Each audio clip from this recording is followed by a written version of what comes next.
Area Flood Control Agency Board of Directors meeting this August 19th, 2021. Will the clerk please call roll and establish quorum? Thank you. Director Conant? Present. Director Abdus? Director Jones? Here. Director Holloway?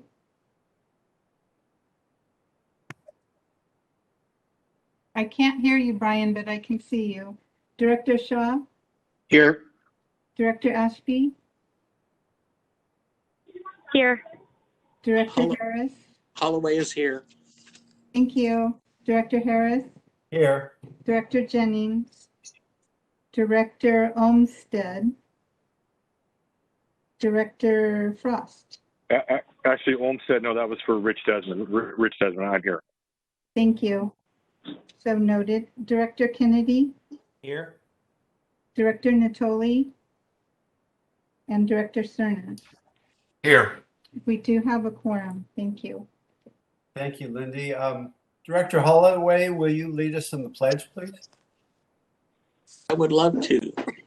And please join me in the salute to the flag.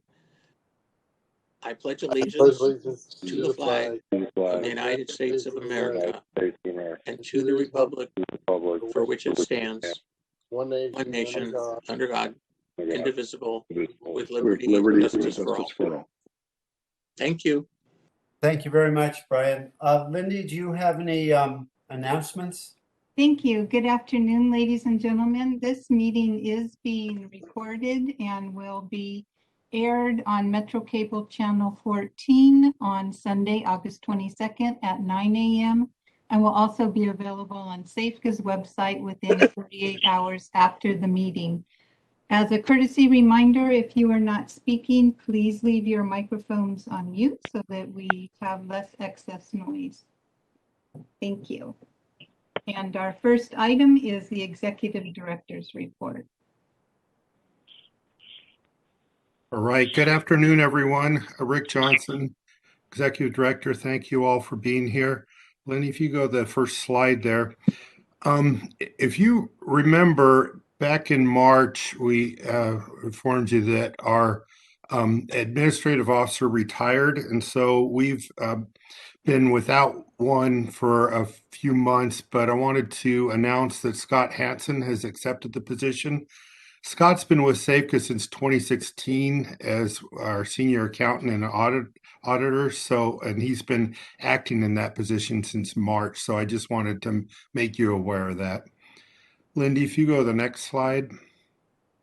So we talked about this a little in executive committee, but as far as the federal appropriations for FY22, which starts technically October 1st of 21, the House of Representatives has already passed our appropriation bill. That's the one that the Corps of Engineers gets their funding for, energy and water development. Included in it was almost 157 million for the work in the Natomas Basin.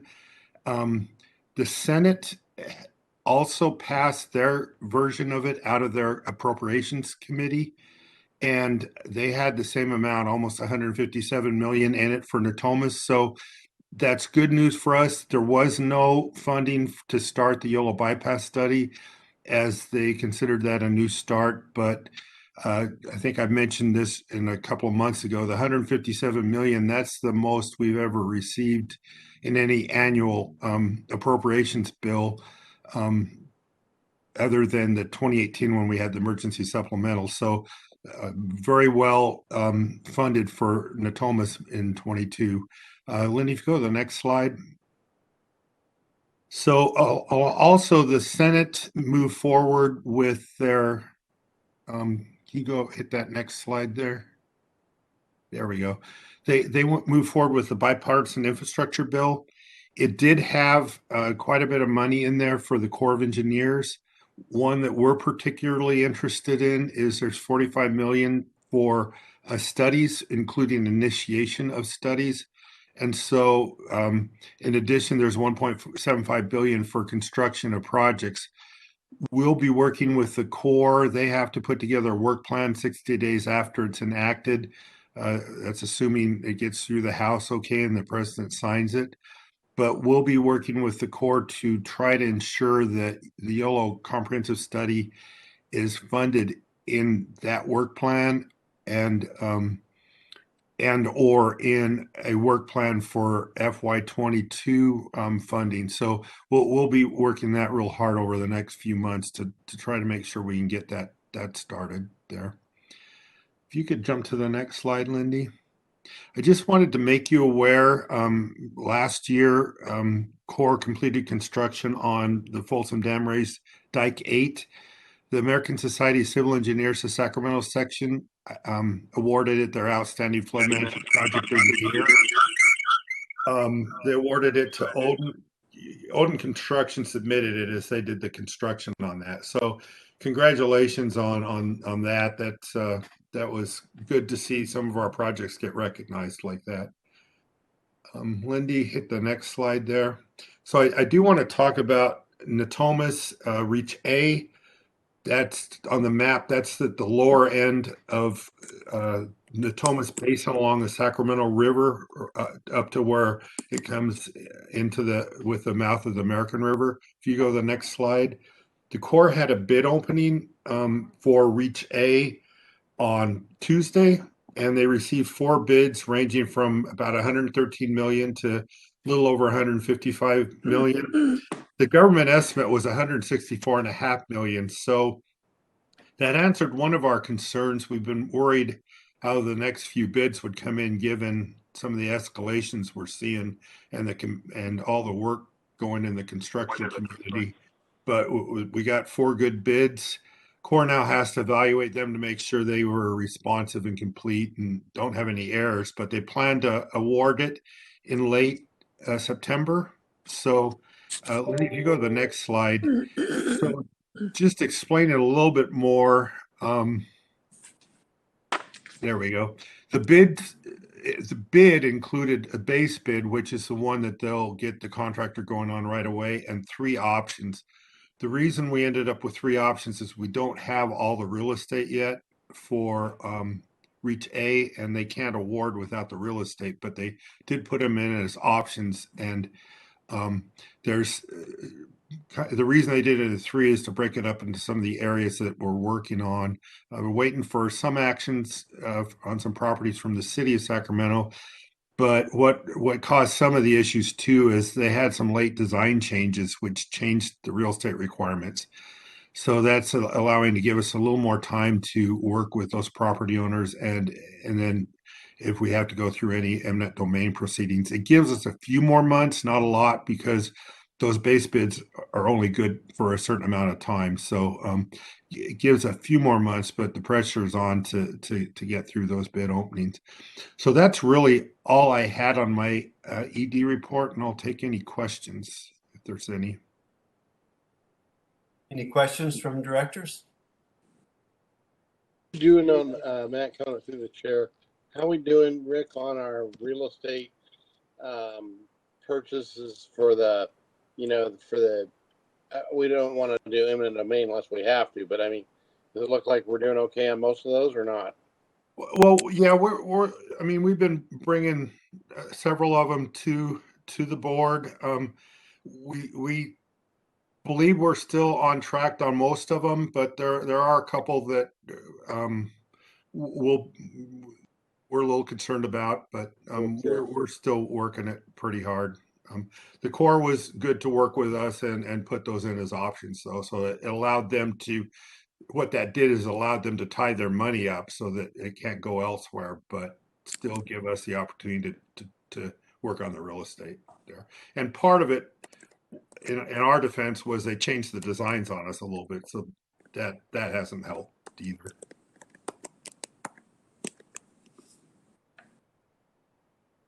Any other questions for Rick? Don't see anybody. Lindsay, did we have any public comments not on the agenda? I have not received any, Chairman Harris. Okay. Hey, so, Jeff, this is Angelique. Yeah, can I ask Rick a question really quick? Sorry, I'm on the phone, so there's a slight delay. Hey, Rick, this is Angelique. First of all, great job on all of that, and really happy to hear the large allocation for Natomas. That's wonderful. Can you tell me that number again, because I can't see the slide and I want to write it down? Yeah, it was 156.915 million. Okay.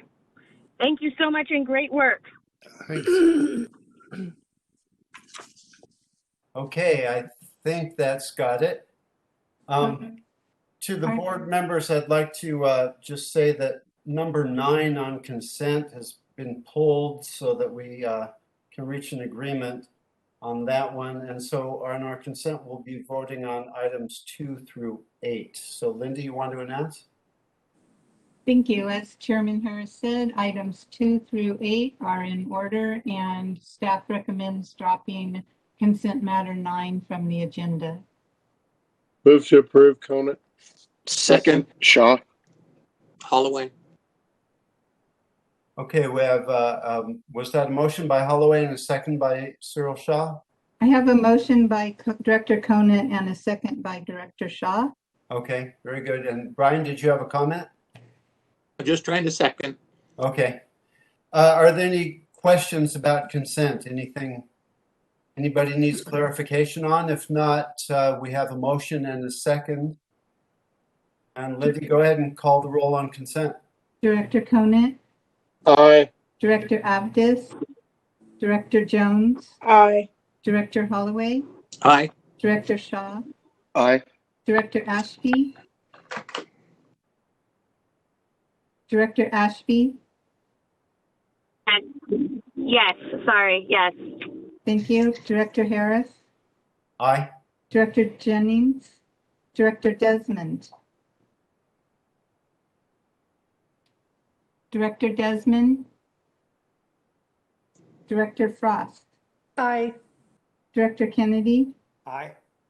Director Natoli, Aye. Director Cerna. Aye. Thank you. Motion passes with a 10-member approval. Thank you, Lindy. Um, Let me just make a comment here, Lindy. Going into numbers 10A and B in separate matters, we're going to separate them and take them as 2 separate items rather than a vote on both. So we will take 10A separately and 10B separately. Okay, Lindy, you can announce. Thank you. Separate matters. Item 10 is a public hearing, resolutions of necessity, authorizing eminent domain actions to condemn real property interests for the Reach A component of Phase 4B of the American River Watershed Program, the Thomas Levy Improvement Project, over several Sacramento County assessor parcel numbers. Item 10A is resolution number 2021-107, a fee interest acquisition over a portion of APN 274-0220-073, located at 2050 Garden Highway in Sacramento, California. Property owners Linda Susan Parr, trustee of the trust for the benefit of David Donald Parr under the D. Donald and Alice E. Parr Revocable Trust, dated February 3rd, 1993, and Linda Susan Parr, trustee of the Linda S. Parr Revocable Trust, dated January 4th, 2013, and David D. Parr.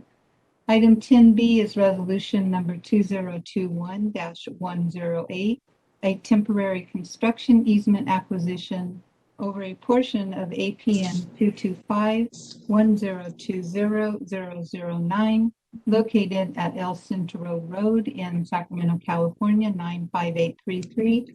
Property owner is WellCam 80 Venture.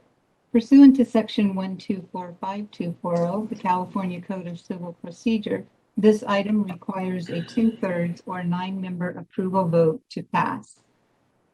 Chair Harris, Yes. this is Rick Johnson. I wanted to make sure all the board members were aware. Earlier today, Lindy sent out a letter to the board on item 10A, and I wanted to make sure everyone was aware of that in case they hadn't seen that yet, because we'll need to address that a little further today. So. Yeah, okay, so moving on then into 10A, and once again, Lindy, we're going to take these separately. I wanted to make that clear that they're going to be handled as two separate items. I understand. Okay, thank you. Yeah, we got correspondence very late in the day, and it was rather lengthy, and it made allusions to aspects of the first resolution, the first RON item 10A, that raised the specter of litigation. So I'd like to ask Jeremy Goldberg to step into the conversation here and make suggestions about how to proceed, because the discussion of the RON, of course, doesn't have to do with valuation, and if legal concerns are raised, we need to hear from our counsel. Jeremy? Thank you, Chair Harris. I have had a chance to review the substance of what we anticipate the comments to be. Written comments were provided earlier in the day, and a number of the items that were raised in the comments relate to ongoing litigation that Safeco is engaged in on other properties, some of which are represented by the same attorney that will be presenting today on behalf of the PARs. And based on that, my recommendation would be to continue this item until we've had a chance to notice and convene a closed session so that we can discuss those items pertaining to the ongoing litigation. Yeah, thank you, Jeremy. I definitely concur with that, but I believe we have a representative for the PARs here today. What I'd like to do then is, rather than have a presentation on the item, I'd like to open a public hearing now so that that representative can make their testimony into the record. And so if you are here, then please can you go ahead, the representative for the PARs. Yes, good afternoon, Brian Manning on behalf of Linda Parr. So I'm clear. Are you continuing this item, or are we? Would you like me to make a presentation as if we weren't continuing the item, or I'm a little bit confused now that. So Brian, let me state it this way. I've opened a public hearing. If you would like to make a statement into the record at this point, you're most welcome to. But yes, the intent is to move the item forward to continue it so that we can convene a closed session so that the board can understand all the legal implications of the letter that you drafted to us. I know that some members have not had a chance to review it. I myself haven't as well, since it came so late in the day. If you would like to make a statement now, you're most welcome to. Okay, thank you. Yeah, I might as well. I'm all dressed up, so. Wait, you're a barrister. Don't you always wear a tie? It's not in the pandemic. I've got my shorts on underneath, actually, but no, I will say something, and I appreciate the opportunity to do so. I've represented, our law firm has represented property owners in SAFCA related cases on dozens of occasions for decades, myself personally for over 10 years. And there are often times where we do have differences in views on legal issues and valuation issues, and that's perfectly okay, and I understand that. But this situation is the first time that I'm coming up to this board to provide a presentation, because I think that the issue is of such significance that I have to say something, and I do so because I do feel that this board does care about what they're doing. I know people on the board, and I've had experiences with them, and I firmly believe that everybody has the best interests of its citizenry in mind when it's doing the work necessary to bring flood control to the Natomas Basin and the Sacramento Valley.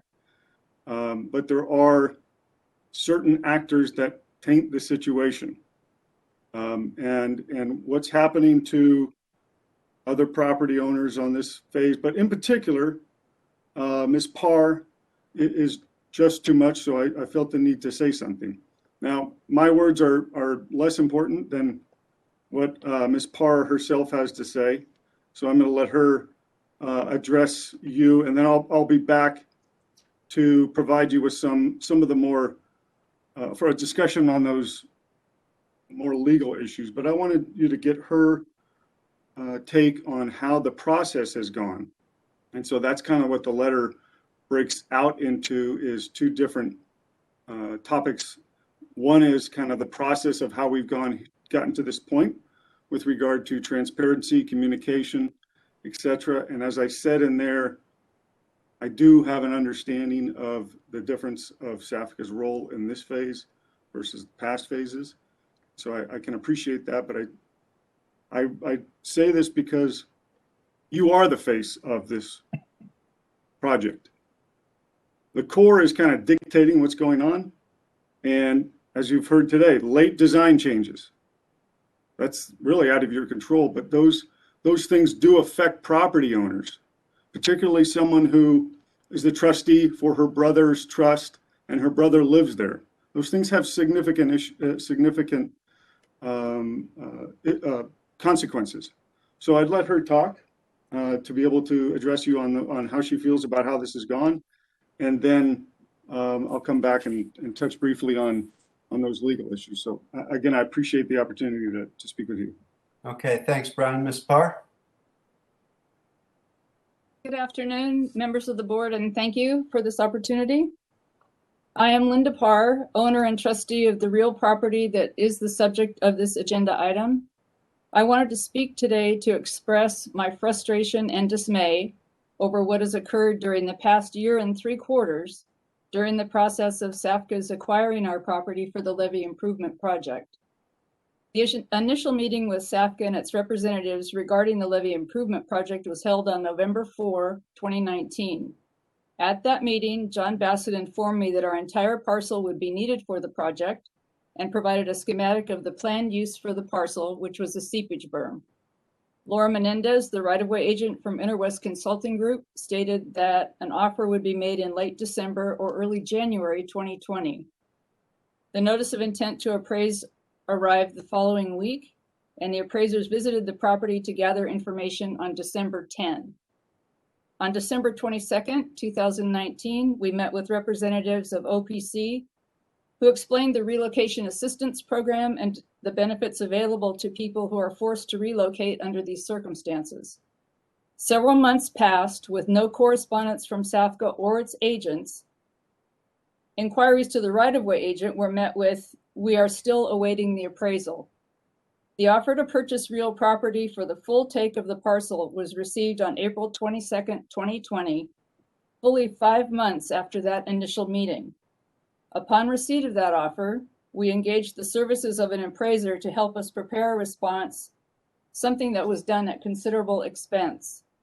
We received the preliminary analysis in August 2020, and I informed the right-of-way agent. The results of our appraisal indicated a property value significantly different than the purchase price being offered by SAFCA. After receipt of that appraisal, we made many attempts to engage SAFCA in good faith negotiations and requested early exchange of information, all in an attempt to move the purchase process forward. SAFCA was not willing to participate in negotiations or consider early exchange of information, only insisting that they could not negotiate without additional information from our appraisal. Given the experiences of other landowners in our area and the gap in valuations, I was reluctant to provide information that might jeopardize our position in any potential future litigation. My last attempt to move the process forward was an email of October 29, 2020. I was informed by the right-of-way agent on November 4 that my email had been forwarded to SAFCA's legal department. Despite several inquiries, I heard nothing from SAFCA in response to this email for over 4 months. Finally, on March 9, 2021, in response to yet another inquiry, I learned from the right-of-way agent that SAFCA was working with the Corps of Engineers, quote, on the design for levee improvements impacting your property, unquote. I asked for additional detail and none was provided. On April 20th, I sent yet another email to Ms. Menendez documenting the lack of response, describing the untenable nature of the circumstances that SAFCA had created, and asking for clarification of the design changes, planned next steps, and a definite time frame. She responded that she would forward this inquiry on to SAFCA. On April 28, 2021, just 8 days later, and a full year after the initial full take purchase offer, I received a new offer from SAFCA for a partial acquisition, a complete change in strategy. For 12 months, we'd been operating under the belief that we would need to vacate the property no later than April 30th, 2021. Without explanation or any communication from SAFCA, the full take offer of April 2020 was negated by a partial take offer in April 2021. I found this development disturbing for a number of reasons. I received no substantive correspondence from SAFCA or its representatives for 6 months. Then was presented with a completely new offer, one that must be evaluated by an appraiser, again at considerable expense, before a counteroffer can be made. Given SAFCA's experience with the property acquisition process, I'm certain they are well aware of the length of time required to obtain appraisal information. Yet here we are, the subject of a resolution of necessity item just 3.5 months after receipt of the second offer. I believe that the decision to modify the design must have been made some time ago, yet we received no information regarding the change, only a new offer. It undoubtedly took months to prepare the second offer. In fact, the appraisal included in the offer is as of March 5, 2021, indicating that the necessity for its completion was identified some time ago. Yet SAFCA did not communicate the change in direction to us. As to the design itself, I am neither an engineer nor a hydrologist, but my family has owned this property since 1935. And I do know that the Natomas levees have been sampled and studied for decades. What soils information or other analysis could have come to light over the course of 12 months to warrant a change in design? If the decisions regarding design are truly made based upon science and soils composition, what made a seepage burn the correct solution in April 2020 and a cutoff wall the solution in April 2021? In summary, I believe that this entire transaction has been conducted without fairness or consideration for the situation that has been created for the property owner. On more than one occasion, SAFCA has taken months to provide information, then required a response from us in a matter of a few weeks. As I stated initially, I am extremely frustrated by the lack of communication and, in my opinion, the lack of willingness to engage in good faith negotiations, behaviors that have created an extremely difficult situation for me as a property owner and my family as well. Thank you. Thank you, Ms. Parr. And Brian, I take it this will be your closing argument. That's right. Well, we're coming back maybe, so I still got one more bite. But yeah, for this purpose, for purposes of this, yes, again, I do want to stress that we understand that this board has good intentions and everybody's very busy, but there's certain control aspects that you don't have. But as the face, you are the communicators, and that becomes very frustrating for property owners. And as a person who represents numerous property owners on these various projects, I would like to bring that to your attention now. And so to go back a little bit on, and well, I guess to touch on the second issue about the legal issues, I completely understand that valuation differences, it's not a topic of discussion at a resolution of necessity hearing. And that's not why I'm here. We're not here to say, hey, you should pay us X number of dollars. What I'm here for is because, as Ms. Parr just eloquently illustrated, there is what we see as a lack of good faith negotiations. And that is a topic for discussion at a resolution of necessity. And that's why I'm bringing this to your attention now. And so it does, if you haven't read the letter, again, part of the reasoning is it's kind of been rushed as we've gotten to this point.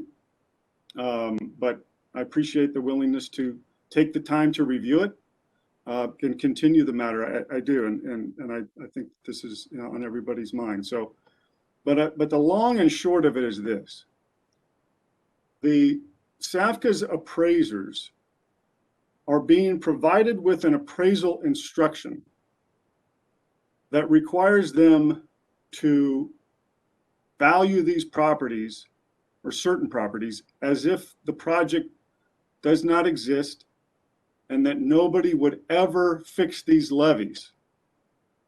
Ever. Like forever, literally. And that this building moratorium would be, the building moratorium of 2008 would be in place forever. And the basis for that instruction is an unsupported position on the law. And we can debate the law, and I've debated the law with condemnation counsel many times. But in this particular situation, the instruction simply ignores a basic exception to a founding principle on which his instruction is based. But I think more importantly, think about it this way. Assuming that there is some issue with the legal instruction and the valuation issues, the fact of the matter is, Ms. Parr, like every other owner in the Natomas, is paying for any benefit that she receives from this project. She voted to say, I will pay my assessments to get this project over the finish line. It is a necessity. The assessment payments are a necessity for this project to come to life. And so she's paying those. But the instruction assumes that she's not. And so she's not getting the benefit of the payments that she's made or the project. But there's no offer to give the money back. So she's made those payments, but not getting the money back. Her property is zoned residential. It can allow for, as SAFCA's own appraiser recognizes, it can allow for up to 48 units. But that is being ignored because of this instruction. And I laid out in much more detail in the letter our bases for saying that the instruction cannot stand. I mean, and I stress that I've had disputes and we have had trials over these legal issues. But in this situation, it's such an egregious instruction that has no basis at all. I wanted the board to be aware of it. And I don't do that lightly, because I know there can be distinctions and differences in how attorneys view the law. But in this situation, I think it is so improper that you needed to be aware of it.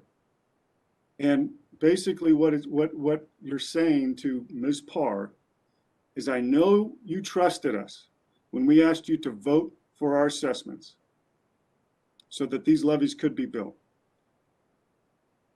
But now that it comes time to take your property, we're going to make you pay with your purse and your property, because we're not going to allow you to consider any project influence, despite the exception to the rule. And maybe more importantly, is this property is part of a specific plan. She has paid $400,000 to get this property for development, for assessments related to infrastructure on roads, sewers, etc. All of that, according to this appraisal based on an instruction, is for naught. The offer you're making is less than she's paid in assessments for development. I just don't think that it is risen to the level of good faith negotiations.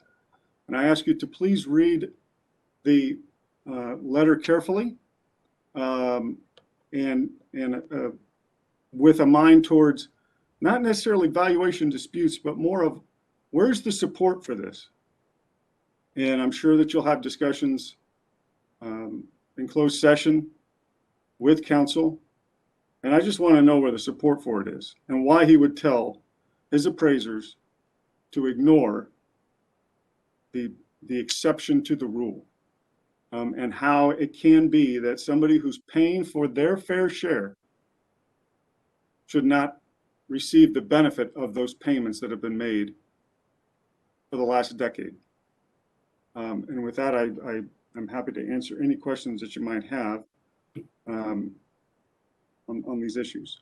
So, Mr. Manning, thank you. You've raised a lot of issues for us to sort through. I'd also like to thank Ms. Parr for a very clear testimony, and her attention to timelines and details is going to be very helpful for us to sort through these issues. You know, rather than get into a debate about these things at this time, what I'd like to do is close the public hearing and then entertain a motion for continuance. My commitment to you and Ms. Parr, Mr. Manning, is that we will take your testimony today, parse it out, get familiar with all the issues. We will have plenty to talk about to address all of your concerns, and then we will bring this item back because time is of the essence on the project, and so it will not be a lengthy time frame. But at the next hearing, when we have another public hearing on this issue and the RON item is entertained once again, you will, as you said, have another bite at the apple, and hopefully we will have answers to all of the concerns that you raised. So thank you very much for coming today.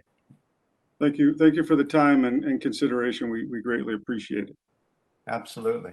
Chairman Harris, if I might just for the record clarify whether we are continuing this Well, to a date certain or uncertain. Our next board meeting date would be September 16th. Fair enough, Lindy. So I would like to entertain a motion. Clearly, we need to have a closed session. I would suggest that we have a closed session before our next scheduled SAFCA meeting. It looks like Patrick, looks like you want to speak. I move that we continue this. Are you suggesting that we meet for closed session prior to the next meeting? That is my suggestion. It was tossed up that we could do that. Then I would move that we continue this to the next meeting, as timing is the essence, as you said. Second. Okay, we have a motion and a second. So just to clarify, we're moving, we're continuing the resolution of necessity to our next SAFCA meeting in September. And in between, we'll have staff schedule a closed session so that we can parse out all these issues and be fully aware and apprised of what's come up on this item before the resolution of necessity comes before us again. So we have a motion and a second. Lindy, can you call roll on this? This is item 10A. Thank you. Director Conant, Aye. Director Abdis, Director Jones, Aye. Director Holloway, Aye. Director Shaw, Aye. Director Ashby, Yes. Director Harris, Aye. Director Jennings, Director Desmond, Director Desmond, Director Frost, Aye. Director Kennedy, Aye. Director Natoli, Aye. Director Cernat. Aye. Thank you. Motion passes with 10-member approval. Very good. Next item is item 10B, resolution number 2021-018. Yeah, and you've already read that into the record. Is Matt here to make a presentation on this one? I believe so. Matt, why don't you go ahead and make your presentation, and then we will open a separate public hearing on this one. Thank you, Director Harris. Good afternoon, directors. Matt DeGroat, Real Estate Program Manager with SAFCA. And as was mentioned before, this resolution of necessity is for number 2021-108, and it is for assessor's parcel number 225-1020-009, and the property owner is Wellcam 80 Venture. So the property is located at the southern terminus of El Central Road in the Natomas Basin area of Sacramento County, and the acquisition of the property is required for the Sacramento River East Levee Reach A component, Phase 4B of the project. Next slide, Lindy. So again, here's a familiar map showing the project reaches in the Natomas Levee Improvement Project, and this is also in Reach A down at the bottom left-hand of the map. Next slide, Lindy, please. Thank you. And here is a map showing the location of the property in question at the southern terminus of El Central Road. And you can see that designated with the APN and the arrow there on the map. Thank you, Lindy. So here is attachment C to the staff report, which is a sketch showing the levee improvements along Reach A, which include installing an adjacent cutoff levee, cutoff walls, seepage berms, an operation and maintenance road, land side of the new levee, and the relocation of various utility infrastructures. Okay, next slide, Lindy. So here we have an image of the property in question. It is a temporary construction easement shown in red here, and the proposed acquisition is for a haul route. So the traffic will come down El Central Road, progress, through this proposed temporary construction easement area, and then move down adjacent to Interstate 80 down to the project site. So that is the particular impact here, which we are proposing to acquire. Next slide, Lindy. So attachments D through D3 of the staff report are the project description and necessity for the acquisition, the environmental compliance documents, and the considerations in selecting the mitigation sites and design analysis for the relocated irrigation and design canals. For this particular acquisition, on February 4th of 2021, Safeco sent a letter to the property owners advising them that Safeco was preparing an appraisal to acquire a temporary construction easement over a portion of their property to be used as a haul route. On May 7th of 2021, Safeco provided a formal offer to purchase a temporary construction easement over a portion of the property, and it was for above the full fair market value that was determined by that appraisal.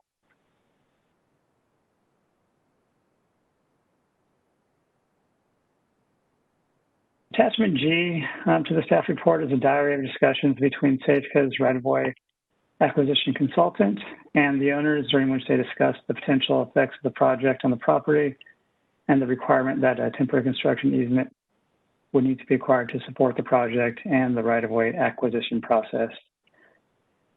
So with this particular acquisition, after our initial contact with the property owner, they've been largely non-responsive with our attempts to follow up with that acquisition and the proposed offer. So we haven't really been able to get too much traction on it at this point and have not reached an agreement. So in order to continue on and meet our obligations to the Corps and try to keep the project on its timeline, it was at this point that we did mail on July 30th of 2021 a written notice to the owners of the property advising them that this board would hold a hearing at a regular board meeting today at this time, day and time, to consider the adoption of a resolution of necessity to acquire the temporary property rights by eminent domain. And that concludes the presentation, and I'll take any questions. Okay, Matt, we'll hold off on the questions for now. I'd like to open the public hearing and ask our clerk, is the property owner here or a representative of the property owner or anybody who would like to make testimony into the record in this public hearing? Chairman Harris, I have just checked my emails again and have not received a request to speak from. Yes, I am on the phone. I am on the call. Thank you. Can you identify yourself, please? Yes, my name is Eve Justice. And are you the property owner or? Yes, I am the property owner. And I have spoken to John Almazan at the, I'm not sure who he's with, Interwest, I believe. Okay, well, thank you for attending, and the floor is yours to state into the public hearing, into the testimony, whatever you would like to say. Okay, I did discuss with John that we are willing to cooperate and grant an easement, but we do not agree with the valuation. And so I know this hearing is not related to what the valuation is, but that's kind of where it stands. We're discussing, what would be a proper valuation for the property, but we don't have an opposition to the easement per se. Okay. Very good. So in other words, there's more negotiation to ensue. Correct. Okay, well, thank you for bringing that to our attention. Yeah, we didn't mean to be non-responsive. We didn't know that your timeline was critical and that this would be coming up. So we don't really think you need to go through this whole procedure, but we just do need to come up with some type of compensation that we believe is fair.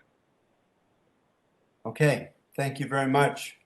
Chairman Harris, might I ask the speaker, typically I would receive a request to speak and I have not been able to do that. So would you mind please spelling your name so that I get it correct? Yes, Eve, E-V-E, last name Justice, J-U-S-T-I-C-E. Thank you very much. Okay, thank you, Ms. Justice, for coming and stating your piece. I'll go ahead and close the public hearing. And what I'd like to do is have Jeremy Goldberg say a little bit about, now that you've heard from the property owner, what's the best course to pursue at this point? Well, members, this is Jeremy Goldberg, Agency Counsel. At this point, it's within the board's discretion. You can continue and move forward with the resolution of necessity. That will not preclude us from continuing aggressively to negotiate a voluntary acquisition. It will give us the ability to move forward with the filing of a condemnation action if it is necessary to do so. Our procedure is generally to continue negotiating even through filing of litigation. So passing the RON will not stop us from continuing to discuss price. But it is within your discretion if you want to give direction to staff to continue negotiations and bring this back. That is also available to you. To make that determination, we have to understand the timeline and what that means to the project moving forward. So Rick, can you give us an idea? Yeah, John Bassett, or Matt, perhaps you're on the line. Could you discuss the immediacy and the urgency of the need for the property? Yeah, John, would you mind taking that question, filling that one? I think you probably have a greater knowledge of when exactly this property needs to come online for the Corps. So John Bassett, Director of Engineering. As Rick indicated earlier in his report, the Corps is set to award the construction contract for Reach A September 25th of this year. They plan to give the contractor a notice to proceed sometime late October of this year. And then construction preparation will begin shortly after that, after the contractor submits all his schedules and his traffic control plans and things of that sort.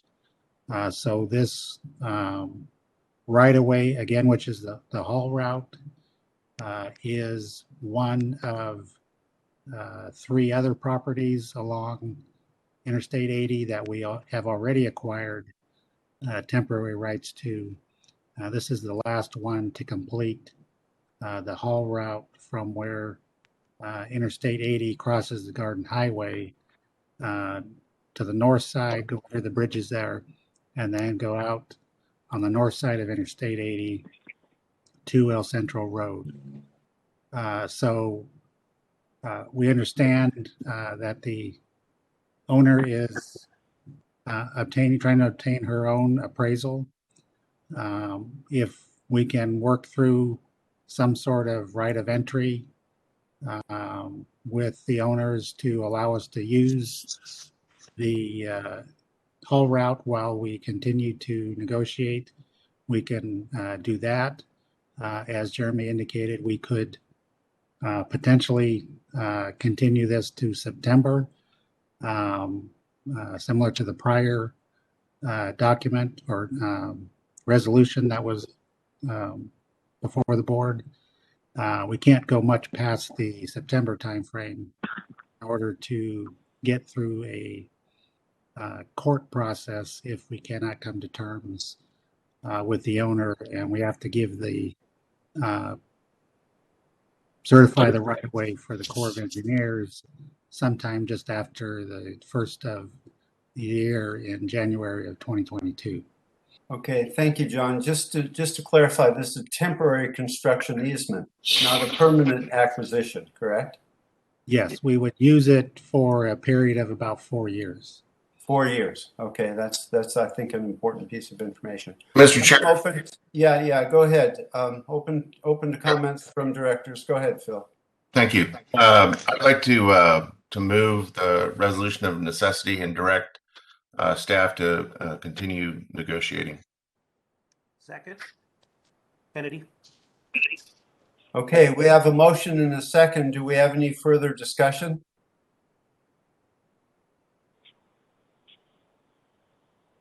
I hear none.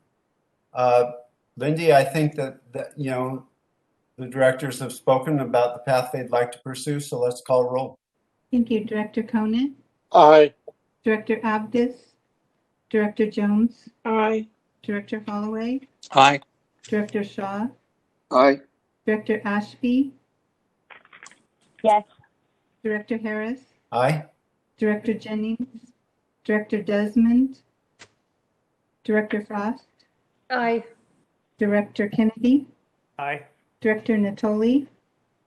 Aye. Director Cernan. Aye. Motion passes with 10-member approval. Thank you. All right, thank you very much, Director Cerna and Kennedy, for that. And that concludes our printed agenda. Are there any comments or questions from directors? Only to say that there were a lot of moving parts in this meeting, and Mr. Chair, you did a great job. Thank you, Patrick. Appreciate it. Director Conan, I just was wondering, for the closed session, would it be appropriate to do it when we have our regular meeting with the oh gosh, help me out here. Our next Executive Committee. Yes. There you go. Can we That's under discussion, Matt. Be inappropriate. Well, what we're going to have to do is, try to get everybody's schedules to collide so that we can have that, and it could be at the executive committee meeting. So, right. We just became aware of this late this afternoon, so we've got a little bit of hustling to do, but we're certainly going to look at that as a possibility. Okay, I was just thinking it would be most people already have that on their calendar, so okay. Good suggestion. Thank you. Any other comments, questions? Very good. Well, thank you all for attending today. Another interesting meeting at SAFECA, and we will call this meeting adjourned at 5 till 4.